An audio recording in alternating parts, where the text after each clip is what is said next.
Para comenzar el repaso de ácidos nucleicos, simplemente vamos a recordar su estructura. Es una doble hélice, está compuesta por nucleótidos. Esos nucleótidos tienen una parte de la molécula correspondiente a un azúcar, una base nitrogenada y un grupo fosfato que van a constituir el nucleótido.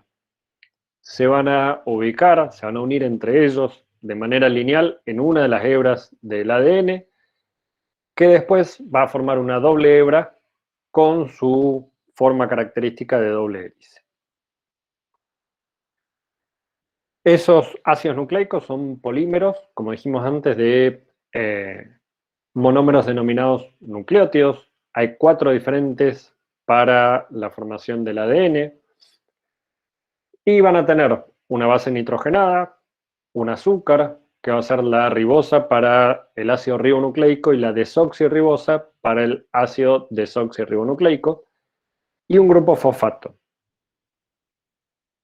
Como dijimos recién, el azúcar va a ser la ribosa o la desoxirribosa, y las bases nitrogenadas vamos a tener 5. Las purinas son adenina y guanina, las pirimidinas, timina, citosina y uracilo, siendo uracilo específica para el ARN y la timina específica para el ADN.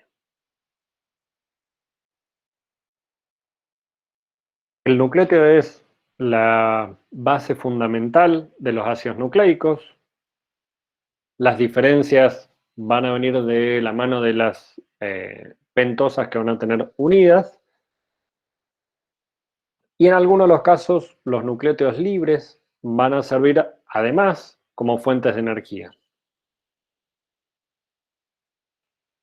Entre ellos, entre los nucleótidos que se van uniendo dentro de una misma hebra, van a tener un enlace que va a utilizar el fosfato que está unido a uno de los azúcares, unido a el azúcar del siguiente nucleótido. Esa unión del tipo fosfodiéster va a unir los oxidrilos 3' de una de los azúcares con el 5' de la siguiente. Eso también nos va a dar dos extremos diferentes, dependiendo de quién esté en el extremo y que tenga libre. Vamos a tener el 5' y el 3' en función de los oxidrilos libres que quedan en cada uno de los extremos. Van a formar una doble hélice, estos ácidos nucleicos. Esa doble hélice va a ser mantenida gracias a las interacciones puente-hidrógeno que van a tener las bases entre ellas. Es muy importante para lo que vamos a destacar después, o la utilidad que le vamos a dar, recordar que las adeninas y las timinas se van a unir entre ellas mediante 2 puentes hidrógeno, y que la guanina y la citosina se van a unir entre ellas entre 3 puentes hidrógeno. Eso le va a dar una unión más fuerte a las guaninas y citosinas que a las adeninas y timinas. En esa doble hélice del ADN nosotros vamos a tener surcos mayores y menores. Va a mantenerse esa estructura, como dijimos previamente, por esos puentes hidrógeno que van a mantener unidas las bases de una de las hebras con su base complementaria de la otra hebra. Los surcos mayores y menores que van a tener esas moléculas de ADN van a ser utilizadas además por algunas proteínas de unión al ADN, donde se van a poder unir específicamente a esos surcos. Y finalmente lo que vamos a hablar es de las estructuras del ADN, esas alfa hélices que pueden tener, esas hélices que pueden tener. Van a tener 3 estructuras posibles, la A, la B y la Z. Lo que va a diferenciarse es, por un lado, el diámetro de cada uno de ellos, y por el otro lado, que la A y la B van a ser dextrógiras y la Z levógira. Esa doble hélice le va a dar mucha estabilidad al ADN, que va a ser muy diferente a la del ARN. y sobre todo le va a proveer un mecanismo de replicación bastante sencillo y simple para que se dé en las células y que nosotros vamos a después reproducir por algunas técnicas en particular que también las vamos a ver en la clase, en las clases. Esos pares de puentes de hidrógeno que se van a ir formando, como dijimos recién, van a ser muy importantes a la hora de nosotros intentar separar esas dos hebras. La misma hebra de ADN es la que actúa como templado, es decir, como molde para su propia duplicación. En esa duplicación va a ser semiconservativa, es decir, que cada una de estas hebras va a estar presente en las hebras hijas. El ADN parental, una de las hebras, va a estar formando parte de las hebras hijas y eso lo hace semiconservativo. Va a tener una parte recién sintetizada y otra parte que va a venir de la molécula original.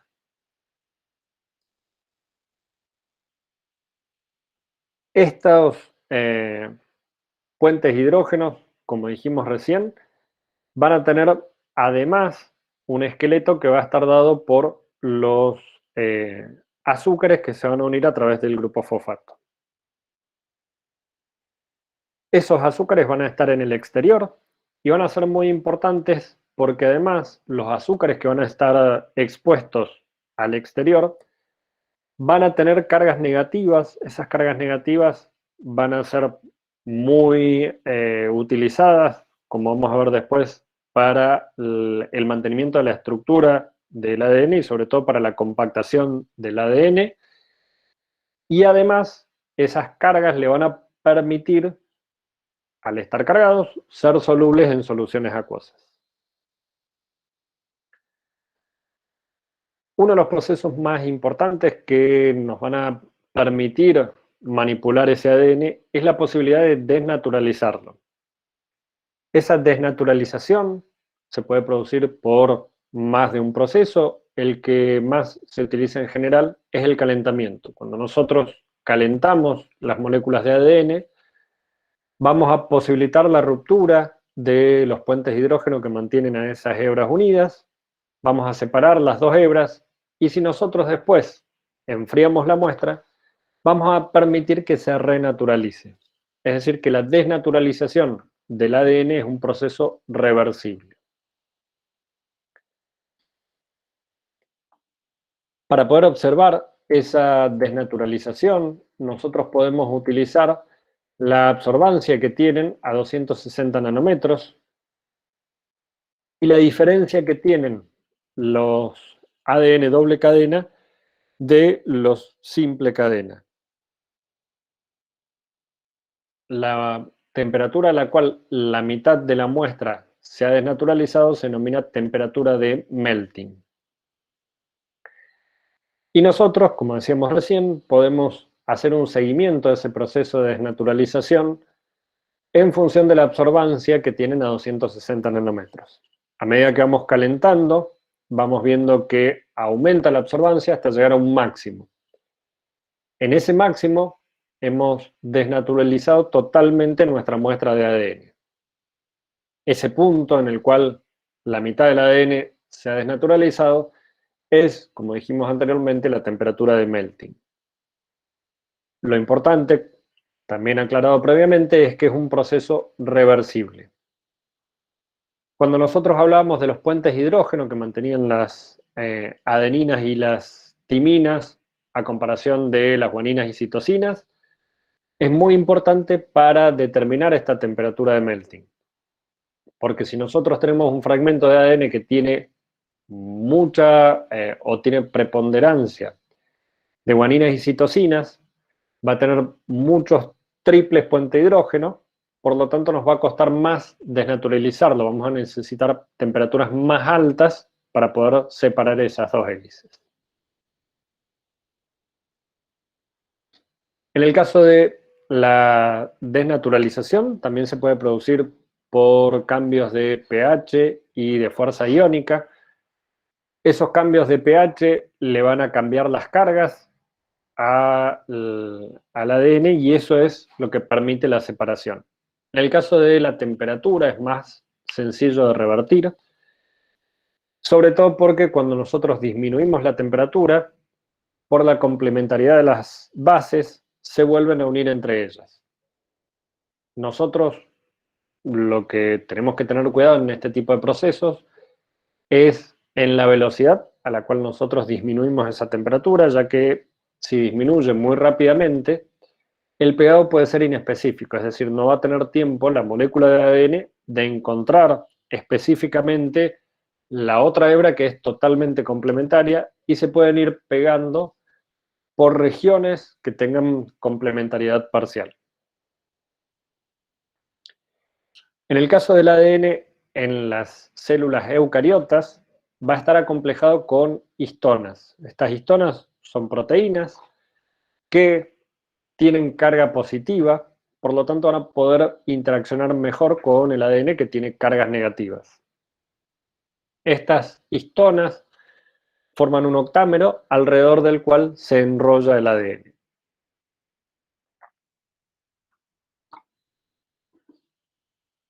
Al enrollarse ese ADN, vamos a obtener una compactación de todo nuestro ADN. ¿Por qué es importante? Porque si nosotros estiráramos nuestro contenido de ADN total, tendríamos varios metros de nuestra doble hélice. Esos varios metros van a quedar todos adentro del núcleo de una célula. Por eso el grado de compactación que tiene que tener es muy alto.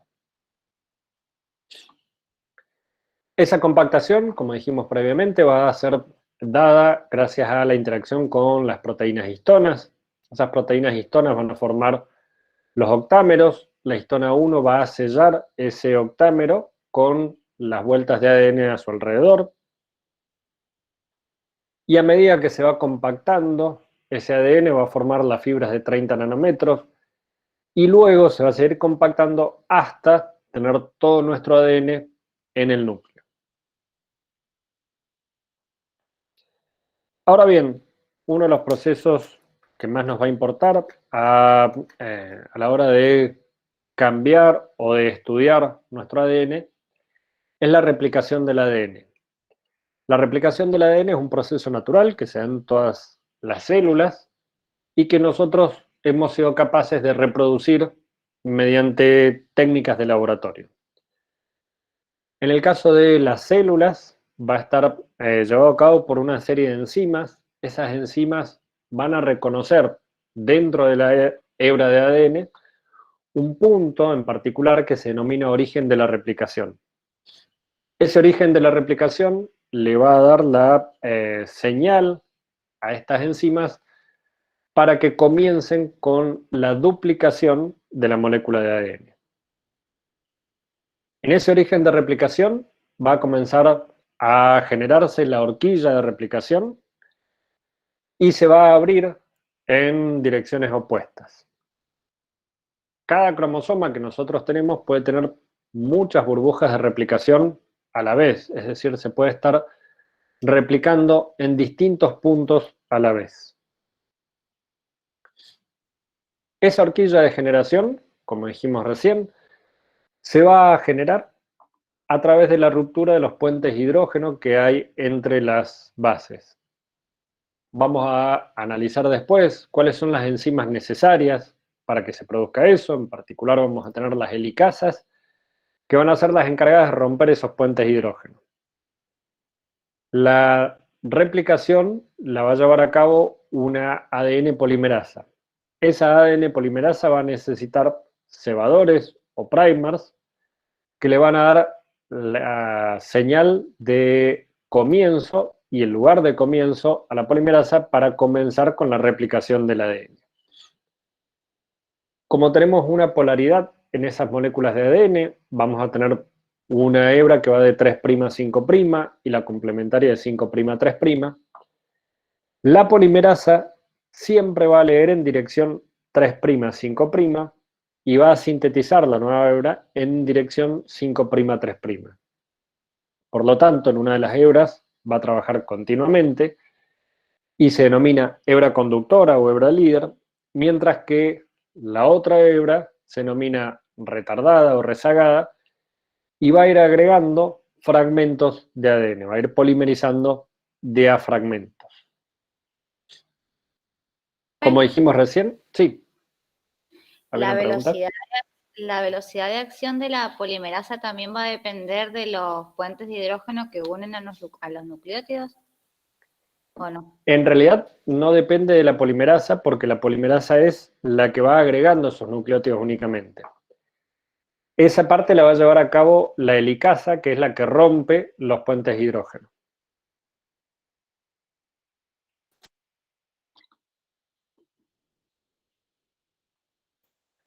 Gracias. De nada. Por otro lado, otras de las enzimas que vamos a tener son las topoisomerasas. Las topoisomerasas lo que van a hacer es cortar el ADN río arriba, es decir, más adelante en la horquilla de replicación, ya que si nosotros nos ponemos a pensar, esa doble hélice que está girando alrededor de su propio eje, a medida que se van separando las hebras, se va tensando, se genera una tensión, se van enrollando aún más esas hebras. Entonces lo que hace la topoisomerasa es cortar una de las hebras, permitir que se relaje ese ADN y volver a unir.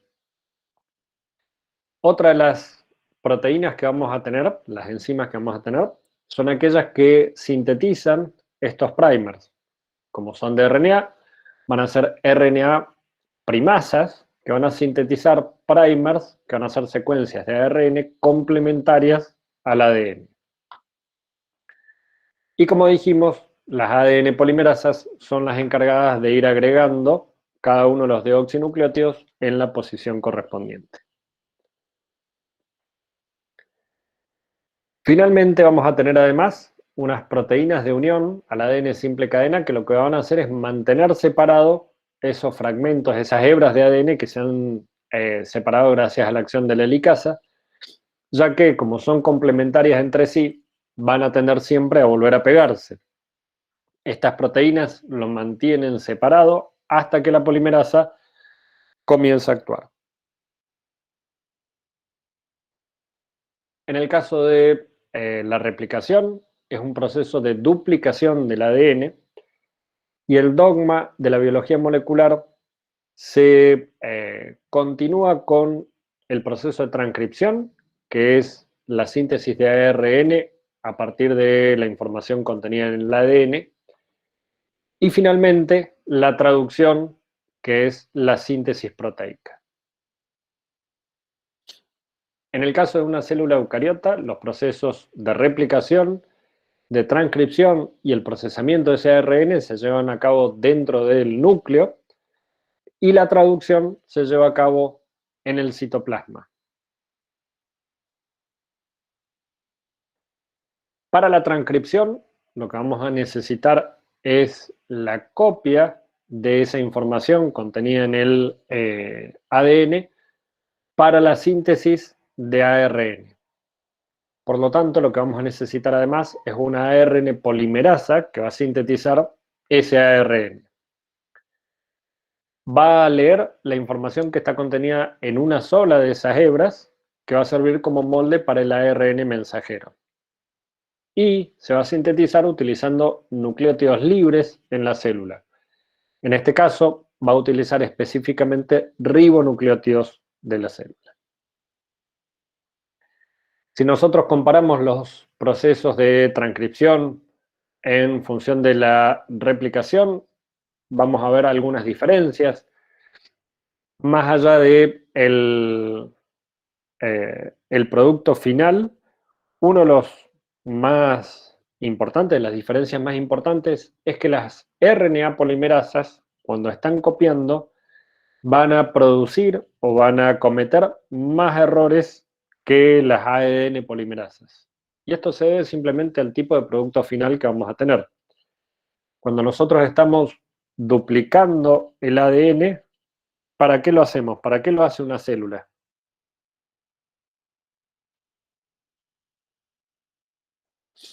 Para poder dividirse. Para poder dividirse. Y cuando se divide, lo que necesita esa célula es que las células hijas sean exactamente iguales a ellas. Por lo tanto, el ADN que van a contener esas células hijas tiene que ser exactamente el mismo. En el caso de la transcripción, nosotros vamos a generar ARN, distintos tipos de ARN. En el caso del mensajero va a terminar formando una proteína. Si la enzima comete algún error, ese error puede llegar a verse reflejado en la estructura de la proteína y como mucho esa proteína, si es un polipéptido que no tiene función, puede ser degradado rápidamente. Entonces, el sistema no ocupa tanta energía en la fidelidad de copiado como si lo hace en la replicación. Como decíamos recién, una sola hebra del ADN va a ser la cadena molde, la otra va a ser una cadena inactiva que no se va a transcribir, y la ARN polimerasa va a ser la encargada de ir transcribiendo la información. Nuevamente una pregunta, ¿por qué decimos o cuál sería la diferencia de los términos transcripción y traducción? ¿Por qué uno implica simplemente una transcripción y el otro nos habla de una traducción? Porque la secuencia de nucleótidos se traduce en un aminoácido. Claro, lo que vamos a hacer es un cambio de idioma, por así decirlo. Mientras estamos pasando la información de ADN a ARN, estamos volviendo a escribir esa información, pero siempre utilizando nucleótidos. En el caso del paso de información desde el ARN a proteínas, la información que está contenida en nucleótidos la vamos a cambiar de idioma y vamos a hacer un nuevo código, pero en aminoácidos. En el caso de las eucariotas, hay un ARN precursor o inmaduro que se llama pre-ARN o heterogéneo nuclear y que va a contener intrones y exones. En el caso de esas regiones, vamos a tener los exones, que son la parte que va a codificar para un producto génico en particular, que van a ser los polipéptidos, y los intrones, que no van a codificar para polipéptidos. En general tienen varias funciones. La principal que se pensó era que eran únicamente estructurales, pero con el paso del tiempo se les ha ido encontrando otras funciones a estos intrones. Esos intrones, antes de que la proteína sea sintetizada, tienen que ser eliminados. Por lo tanto, dentro del núcleo va a sufrir un proceso de corte y empalme, donde se van a eliminar esos intrones y se van a unir los exones que han ido quedando sueltos. Finalmente, va a tener dos modificaciones más, una la adquisición de 7-metilguanosina y la otra la de la cola de poli-A, es decir, de una serie de adeninas sucesivas. El CAP de 7-metilguanosina le va a permitir la direccionalidad una vez que haya abandonado el núcleo y va a permitir el reconocimiento a través de los ribosomas para la síntesis proteicas. Y la poli-A, la cola de poli-A, le va a dar mayor estabilidad a ese ARN.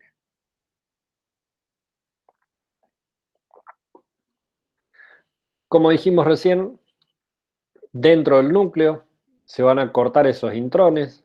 Lo que vamos a tener son una serie de ARNs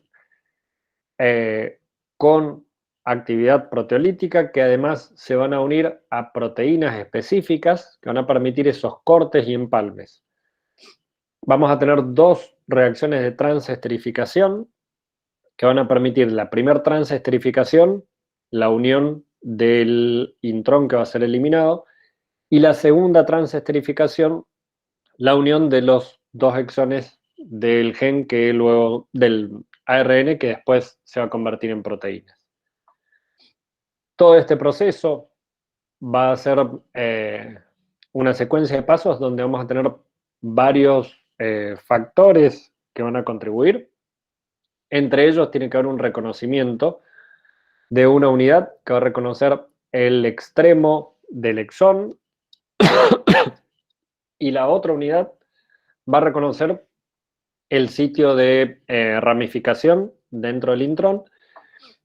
Esas dos unidades van a reclutar otras unidades que van a producir ese loop, ese rulo, van a acercar entre ellos los extremos que tienen que ser cortados y pegados, y una vez que se corta y se pega, se desensambla ese spleisosoma o empalmosoma, como se suele decir, para liberar el ARN mensajero maduro.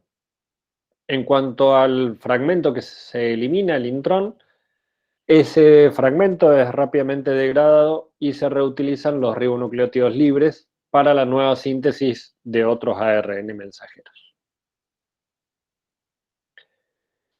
Otro ARN de importancia en la síntesis proteica es el de transferencia. Ese ARN de transferencia va a tener algunas regiones específicas de mucha importancia. Una es el anticodón.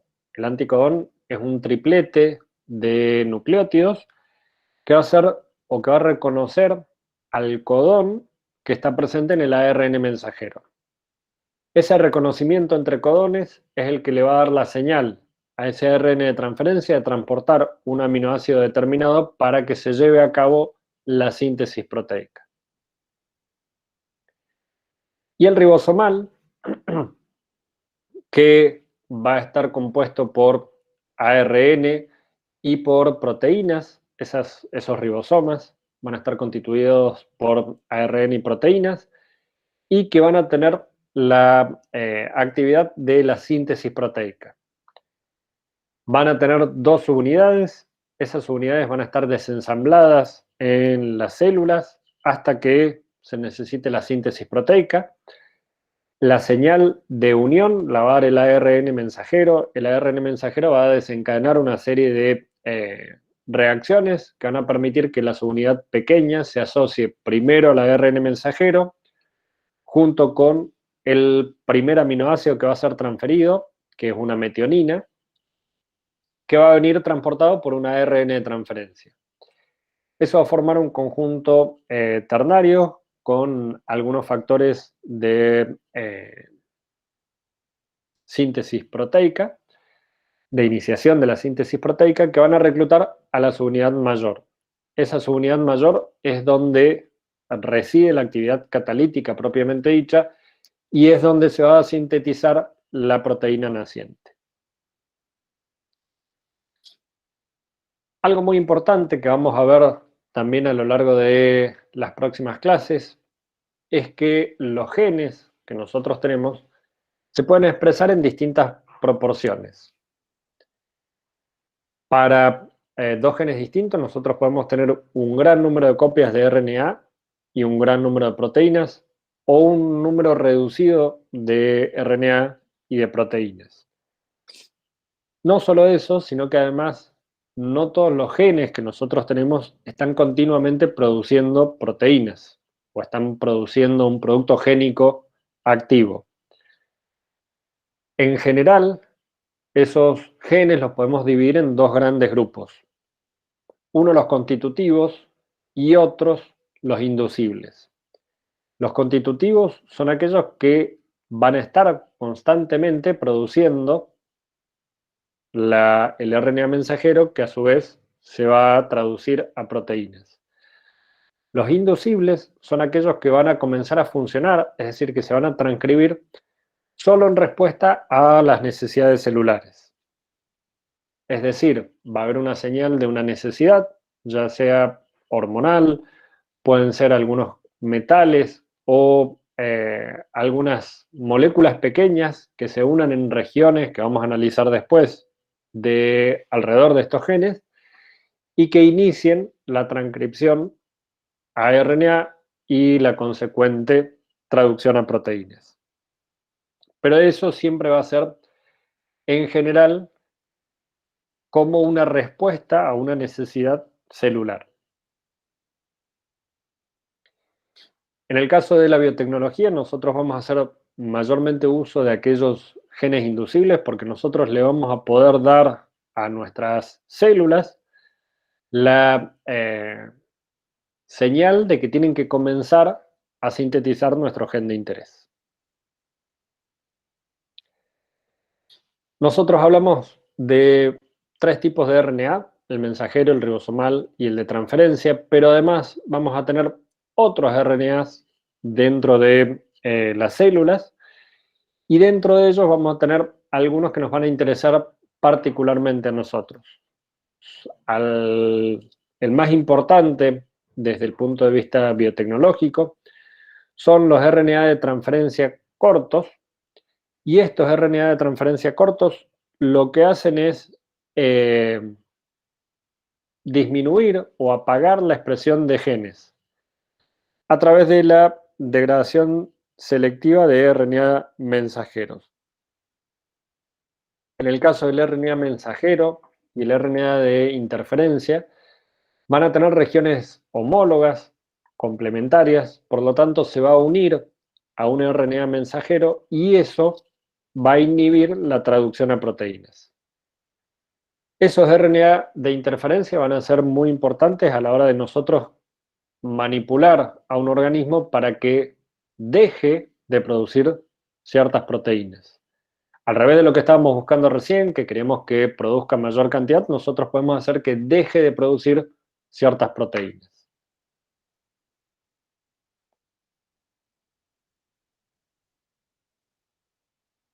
Cuando nosotros comparamos lo que sucede en una célula eucariota y en una procariota, en el caso de las procariotas, como no tienen núcleo, la transcripción y la traducción se llevan a cabo en el mismo lugar. De hecho, muchas veces puede suceder que la transcripción y la traducción se lleven a cabo en paralelo. Es decir, mientras se está transcribiendo ese RNA mensajero, se puede comenzar con la traducción. En el caso de las células eucariotas, los procesos relacionados al ADN, la replicación y la transcripción se llevan a cabo en el núcleo, pero además ese transcripto primario, ese ARN mensajero que se sintetiza, tiene que ser modificado previamente antes de comenzar la traducción. Como vimos recién, se le van a eliminar los intrones, se le va a agregar el cap de guanosilmetionina y la cola de polía antes de que salga al citosol para su posterior traducción. Finalmente, cuando hablamos de traducción, habíamos hablado de que íbamos a partir de un código de nucleótidos que iba a ser traducido a un código de aminoácidos. Ese código es un código de 3 caracteres, cada uno de ellos corresponde a un nucleótido en particular, y esos nucleótidos codifican, esos tripletes de nucleótidos codifican para los distintos aminoácidos. Algo que podemos ver de este cuadro es que vamos a tener, por ejemplo, más de un triplete que codifique para un mismo aminoácido. Por otro lado, el mismo triplete no va a codificar para 2 aminoácidos. Es decir, si nosotros miramos este triplete GAU, va a codificar solamente para una asparragina, para un aspartico, perdón. Y eso no se va a repetir. Ese triplete va a codificar únicamente para el aspartico, no va a codificar para otro aminoácido. Por otro lado, vamos a tener 3 tripletes importantes también, que son los de terminación, los de stop, que esos van a darle la señal a la síntesis proteica que tiene que detenerse. Ese pasaje de la información del ARN a la proteína iba a comenzar con el reconocimiento de los codones presentes en el ARN mensajero por el anticodón que está presente en el ARN de transferencia. vamos a tener un reconocimiento por complementariedad de bases y eso le va a indicar al ARN de transferencia qué aminoácido tiene que aportar para la síntesis proteica.